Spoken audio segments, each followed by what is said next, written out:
What is the characteristics of metamorphic rocks? রূপান্তরিত শিলাগুলোর প্রধান বৈশিষ্ট্য হলো এদের পরিবর্তিত গঠন, অল্টারেড স্ট্রাকচার, যা উচ্চ চাপ, তাপমাত্রা এবং রাসায়নিকভাবে সক্রিয় তরলের কেমিক্যালি অ্যাক্টিভ ফ্লুইডস প্রভাবে গঠিত হয়, যার ফলে শিলাগুলোর খনিজ উপাদান, মিনারেল কম্পোজিশন এবং টেক্সচারে পরিবর্তন ঘটে এবং নতুন বৈশিষ্ট্য তৈরি হয়। The main characteristics of metamorphic rocks are their altered structure which is formed under high pressure, temperature and chemically active fluids, resulting in change in the mineral composition and texture of the rock and creating new properties. রূপান্তরিত শিলাগুলোতে প্রায়শই ফলিয়েশন দেখা যায়, যা হলো খনিজগুলোর সমান্তরাল সারিবদ্ধতা, parallel alignment, এবং এই বৈশিষ্ট্যটি শিলাগুলোর উপরে প্রয়োগ করা চাপের কারণে গঠিত হয়। ফলে খনিজগুলো একটি নির্দিষ্ট দিকে সঞ্চিত হয়ে স্তরের মতো গঠন তৈরি করে, যেমন স্লেট এবং cyst. Metamorphic rocks often exhibit foliation which is the parallel alignment of mineral, and this feature is formed due to the pressure applied on the rocks, causing the minerals to align in a specific direction and create a layered structure such as slate and schist.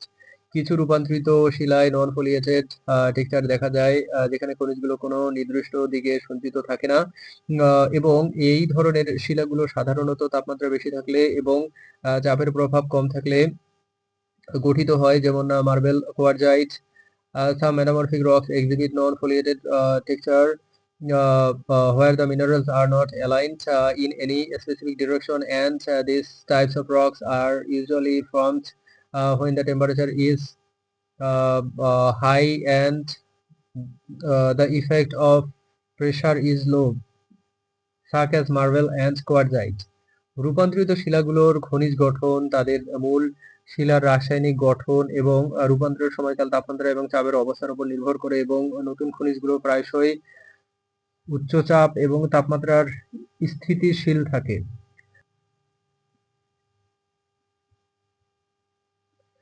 The mineral composition of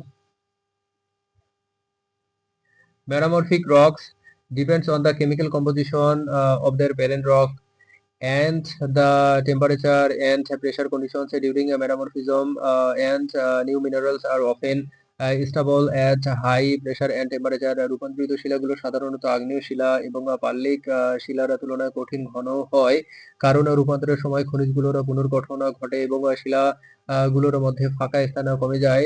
Metamorphic rocks are generally harder and denser than igneous and sedimentary rocks because the reorganization of minerals occurs during a metamorphism, and the pore space within the rocks decreases. ফলিয়েশন নন ফলিয়েটেড পরিবর্তিত গঠন, অল্টারেড structure, উচ্চ চাপ, high pressure, তাপমাত্রা, temperature, রাসায়নিকভাবে সক্রিয় তরল, chemically active fluids, খনিজ উপাদান, মিনারেল কম্পোজিশন, কঠিন হার্ড, ঘন, ডেন্স, পুনর্গঠন, রিঅর্গানাইজেশন। উদাহরণ: স্লেট একটি ফোলিয়েটেড রূপান্তরিত শিলা যা শেল থেকে গঠিত এবং এটি ছাদ তৈরিতে ব্যবহৃত হয়। Slate is a fluted metamorphic rocks formed from shell, and it is used for roughing. Marble একটি নন ফোলিয়েটেড রূপান্তরিত শিলা যা চুনাপাথর থেকে গঠিত এবং ভাস্কর্য এবং অন্তঃসজ্জায় ব্যবহৃত হয়। Marble is a non foliated metamorphic rock formed from limestone, and it is used in sculpture and interior decoration. কোয়ার্জাইট একটি নন ফোলিয়েটেড রূপান্তরিত শিলা যা বেলে পাথর থেকে গঠিত এবং এটি নির্মাণ কাজে ব্যবহৃত হয়। Quartzite is a non foliated metamorphic rocks formed from sandstone, and it is used in construction. রূপান্তরিত শিলাগুলো পৃথিবীর ভূত্বকের গঠনে গুরুত্বপূর্ণ ভূমিকা পালন করে এবং এগুলো বিভিন্ন প্রাকৃতিক সম্পদ অনুসন্ধানে সহায়ক। Metamorphic rocks play an important role in the formation of the earth crust, and they are helpful in exploring various natural resources.